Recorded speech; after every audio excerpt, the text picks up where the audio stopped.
Corporate America found a way to make earnings grow without actually earning anything more. It's not fraud. It's not illegal. It's sitting right there in every quarterly report, and almost nobody outside of finance Twitter knows how to spot it. And that's exactly why it works. Because if you've ever looked at a stock chart and wondered how a company's earnings per share keeps climbing even when revenue is basically flat, the answer isn't innovation. The answer isn't some brilliant new product line. The answer is buybacks. And buybacks have quietly become one of the most powerful tools for making a business look healthier than it actually is. But to understand why this matters, you first have to understand what earnings per share actually is. EPS is just net income divided by the number of shares outstanding. That's it. Two numbers. And here's the part nobody tells you. There are two ways to make that number go up. One, actually grow the profit. Two, shrink the denominator. And option two is way easier.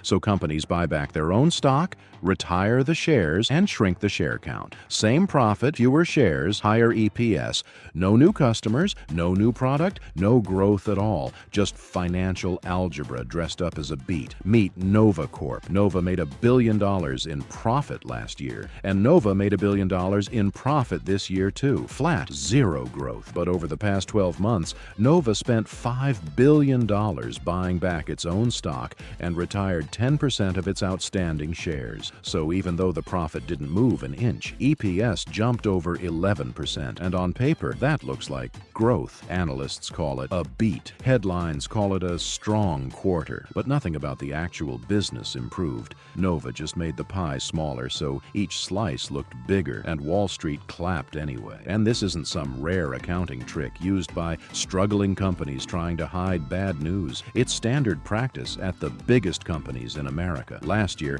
S&P 500 companies spent over $940 billion buying back their own stock. That's not a typo. Nearly $1 trillion that could have gone toward research, wages, new factories, or expansion instead went toward reducing the share count, so the earnings math looks better on a slide in an investor deck. This is the part that should actually concern you, because buybacks don't just polish the optics, they change the incentives for the people running these companies. A huge percentage of executive compensation is tied directly to EPS targets and stock price performance, which means the people deciding whether to invest in the future of the business or buy back stock have a direct financial reason to choose the option that inflates their own bonus. It's not a conspiracy, it's just an incentive structure, and incentive structures are one of the most reliable predictors of behavior in any system,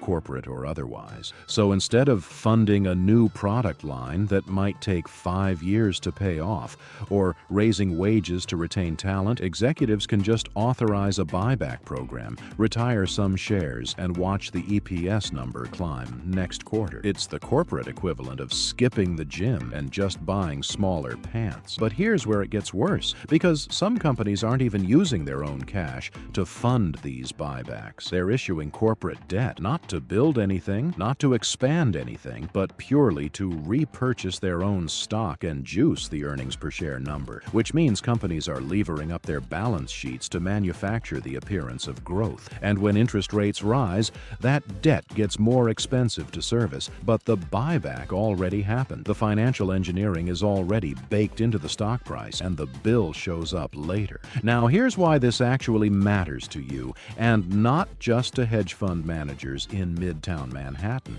Because if you hold index funds in your 401k, and most Americans do, you are automatically exposed to every company doing this. You don't get a say in whether Nova Corp buys back stock instead of investing in its workers. Your retirement account just owns a slice of whatever decision they make. And when the market rewards EPS growth that isn't backed by real profit growth, it inflates valuations across the board, which means the price price you're paying for those index funds may be built on numbers that look stronger than the underlying business actually is. And this is where the real risk lives, because buybacks work great when the economy is strong and cash is easy to access. But when a recession hits or when credit tightens, the companies that spent years borrowing to buy back stock instead of building cash reserves are the ones left exposed.